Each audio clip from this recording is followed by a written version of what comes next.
All right, this is a budget maximizing video editing PC built in a small compact case.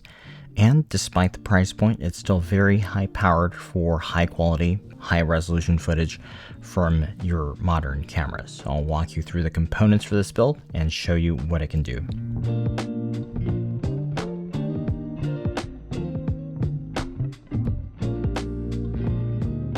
Welcome to Machines and More. I'm a PC enthusiast and a content creator. I'm also keenly interested in cameras. I do shoot and edit a lot of video, and I wanted to share a PC build for those on a budget for editing high quality, high bitrate footage. Plenty of your consumer range cameras today are even packing in features like raw video, like the Nikon ZR, the Canon R6 III, which I'm shooting on right now. The other derivatives like the R6V and the C50s, Lumix S1 II, just to name a few. And even if you aren't working in RAW, you might have compressed HEVC footage that needs to be decoded efficiently. You need a good system, a very good system, to work with footage like that. And this PC build that I'm going to show you, that's going to be able to handle this. So this build is going to try its best to squeeze the most out of your budget. And I've got this up and running to show you a quick demo here shortly, but let's talk about the hardware first. So to start, case here is the 𝘣𝘶 B4 mATX. It's not a perfect case. There will still be areas that you might find slightly inconvenient, but I don't think we can ignore the $70 starting price here, and you still get a very decent case for the money. One thing I did, I showed in a recent video, was use my custom 3D printed case that I talked about. You can watch that video linked up here. So we're using a mini-itx board and an SFX power supply. This is something that I highly recommend. You can, of course, use the default power supply cage, and that will still work well. If you are using my custom cage, you can cable manage cleanly behind the power supply, and I would work on organizing the cabling out first. The power supply is very important to any build, so do not skimp here. The one I am showing in this build is the 𝘣𝘶 SP1000P Platinum, but for today's parts list, I would save some money and just go for the SP850P, which being rated at 850 watts will be plenty for our CPU and GPU in this build. Motherboard is a mini-itx board, and while you might usually consider an mATX board for this budget category, especially since this case supports it, the ASUS B860-i is both an excellent motherboard for Intel LGA 1851 CPUs, and in fact is flat out one of my favorite ITX at all nowadays. Plus, you can get it at less than $200 now, so plenty of B860 mATX boards will actually cost more than this one. We're going to pair this board with possibly the best price performance CPU now, which is the 270K Plus, the Core Ultra. And this will beat out the more expensive 285K in most scenarios, only coming in at $300 now. And it could be even less if you can snag it on sale. RAM, kind of tricky, I know. I'm doing a build here with a cheaper DDR5 kit just to show you what it can do. This is a Kingston Fury DDR5 4800 kit.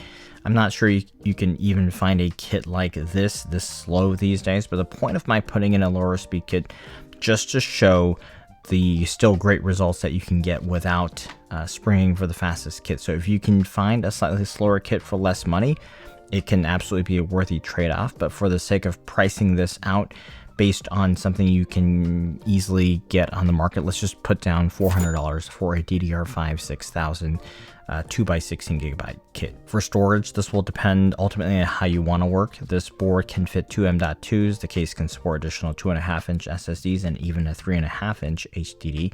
But right now, I'll just show you the M.2s. If you do find it better to do system drive on one and then scratch drive on the other, that can work, or you could do a bigger single 2TB drive, for example. This one is the Gen 4 Samsung 990 1TB, but they are a little bit pricier right now. You can also consider BuyWin's 2TB Gen 4 drive, which isn't that much more than the 1TB Samsung. To cool the CPU, I'm mounting up Thermalright's PA140. It's a nice big heatsink based cooler that is easy on the budget.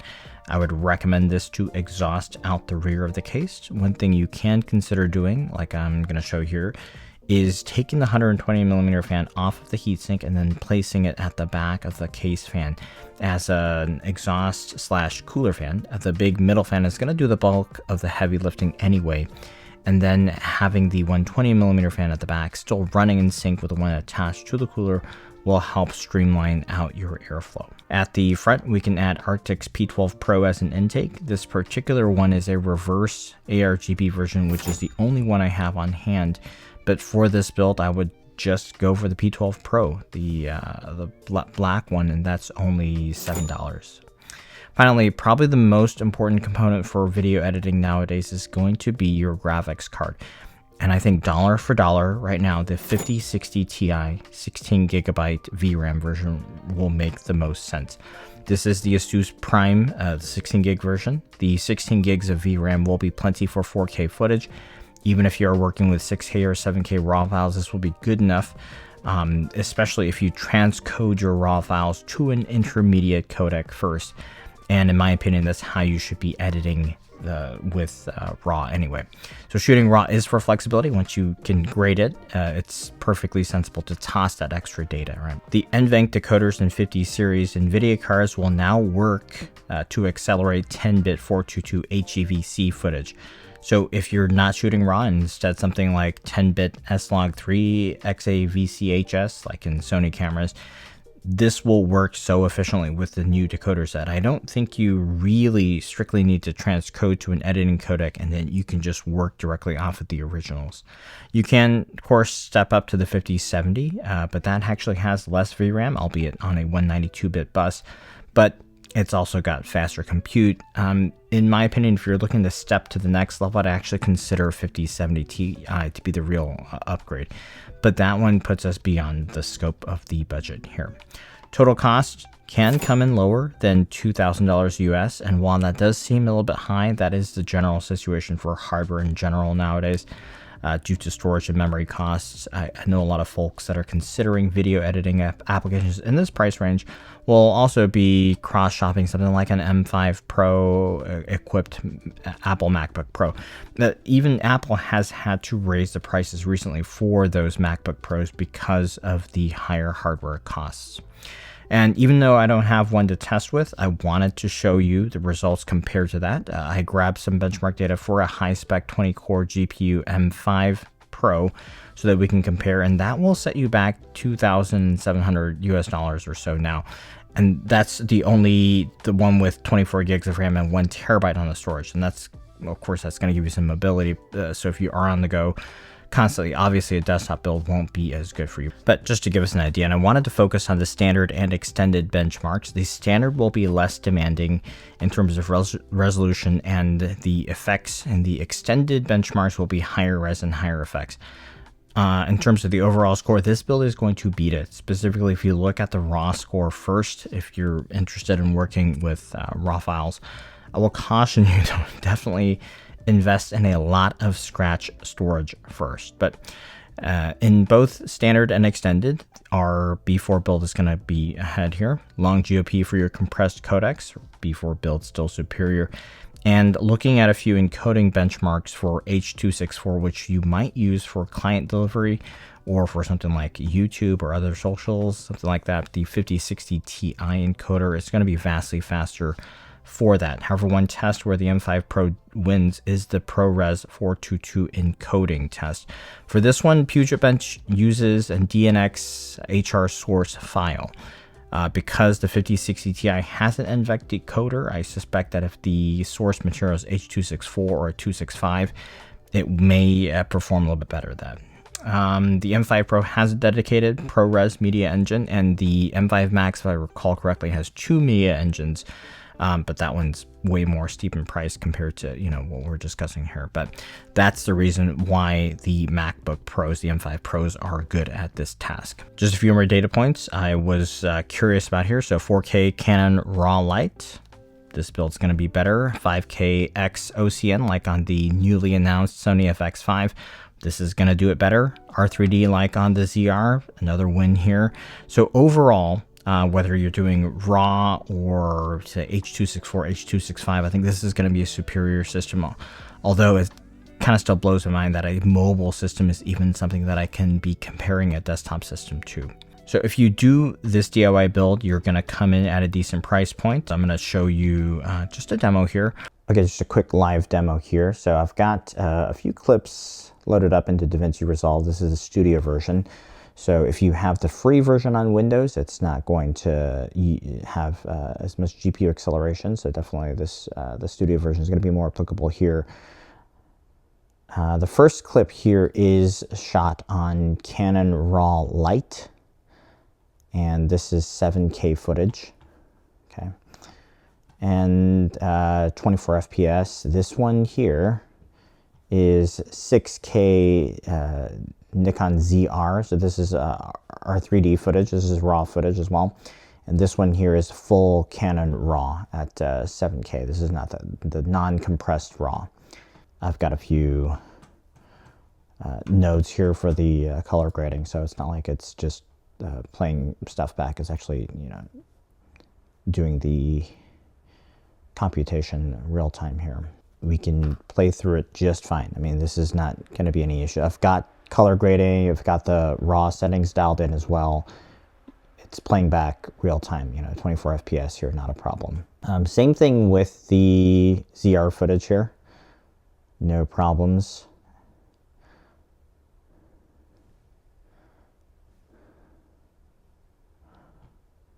Can even do some scrubbing, is no issue at all. Okay, full 24 FPS, no problem. You can probably hear this system running a little bit louder with the Canon RAW here. The fans are just going to be a little bit more.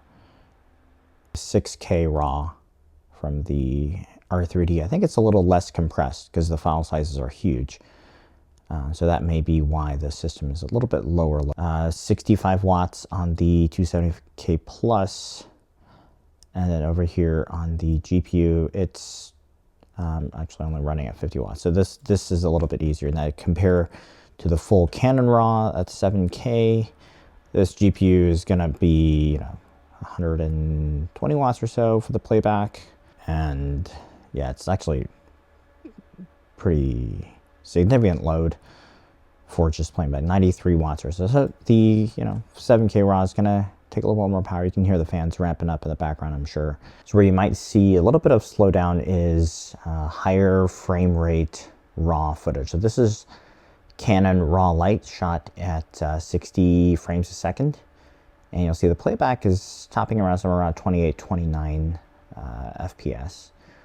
And it's just got some color space transforms and the RAW settings dialed in here. And yeah, I mean, if you're working with high frame rate, high resolution RAW footage, you're definitely going to want to transcode this down to an editing codec. One other thing you can do, so like, for example, if I'm shooting something like this and I'm like, oh, it's a little jerky, I shot this at 24 FPS and I really want it to look a little more stable. You can do a little bit of warp stabilization in here. And that can just, it just flies through it. So where you will see a little bit of a slowdown, and I'll show you here, is if we turn on noise reduction. So not that this clip needs it, but I just turned on some simple NR here. But you know, previously this was playing back real time. Now we're only getting about half, right? So for something like this, if you are applying a lot of noise reduction, even the more powerful system will not help. Like I've got a 9950X and 5080 for my personal editing system, and this is actually pretty similar to the results I would get. So it's not like this is that much worse. If you're working with a lot of RAW footage, I would just do the color grading first and then transcode all of this to an editing codec like ProRes 422 or 422HQ, and then do your editing from there, because it's really not efficient to be, you know, doing all the calculations every time you're editing. Real quick, if I want to process this out to an editing codec like 422HQ here, it's going to be pretty quick. It'll be a lot quicker than just the playback time.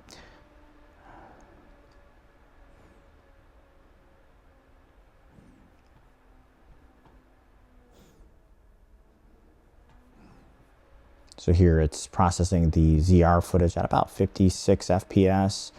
and the Canon RAW about the same as when we were playing back.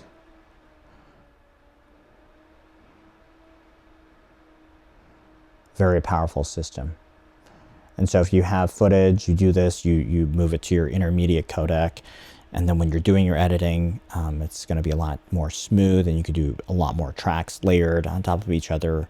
It's just a lot more efficient to edit that way. Anyhow, it's a quick demo here. I think this system here is fantastic. You can also do some pretty serious gaming with this one. The 5060 Ti is absolutely no slouch.